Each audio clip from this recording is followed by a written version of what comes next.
The displacement of people during apartheid and inefficient development has created a sprawling Cape Town, with mostly low-income households living on the outskirts of the city, far away from jobs and other opportunities.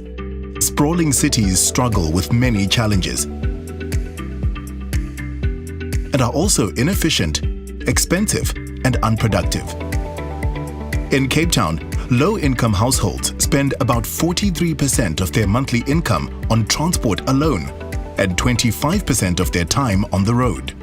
Densification is needed to keep the city within manageable and affordable boundaries.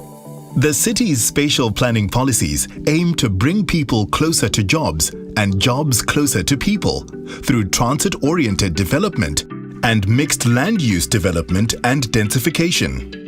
Transit-oriented development and densification promotes new housing and employment opportunities on well-located land close to public transport, job opportunities, and social amenities instead of on the outskirts of the city.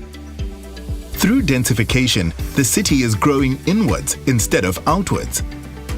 Densification in planning refers to the number of dwellings and people in an area, usually a hectare.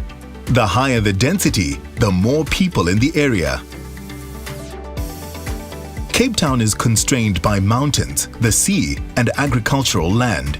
The available land for development is limited, and well-located land is scarce and expensive. The challenges we face: sprawling cities are inefficient, expensive, and unproductive, and urban sprawl exacerbates the costs of renewing existing infrastructure and the provision of bulk infrastructure. Sprawling cities rely on road-based transport with congestion, pollution, and high operating costs as a given. Loss of agricultural land that is needed for food production due to urban development. Higher infrastructure and transportation costs as a result of low density and development on the outskirts of the city. Limited access to opportunities as people live on the outskirts, far away from jobs. A rapid increase in informal settlements as the supply of affordable housing on well-located land does not meet the urgent demand.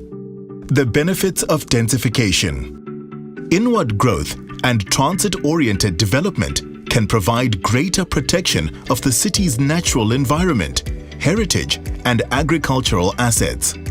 Targeted densification in specific locations and along priority transport corridors will support our public transport system and services and bring people closer to economic opportunities. A fair city where especially the poor are living closer to urban opportunities. More access to housing opportunities that are developed on well-located land close to public transport, job opportunities, and social amenities. Contributes to urban places with sustainable, resilient, and livable communities where residents feel included and there's a sense of belonging and care. Improves safety through increased surveillance in areas. Densification can take place through the redevelopment of developed areas, development of vacant sites within the developed areas, and subdivision of existing plots or buildings to increase the number and typology of housing opportunities. To stimulate densification, the city currently permits, if you comply, 3 dwellings and generally 3 floors of development per earth zoned single residential. Guided by the Cape Town densification policy, spatial planning policies, and the development management scheme, which ensures that all decisions work toward the same goal, the city has already identified spaces and areas ideal for densification and started creating a better future and equitable Cape Town for all. The City of Cape Town, making progress possible together.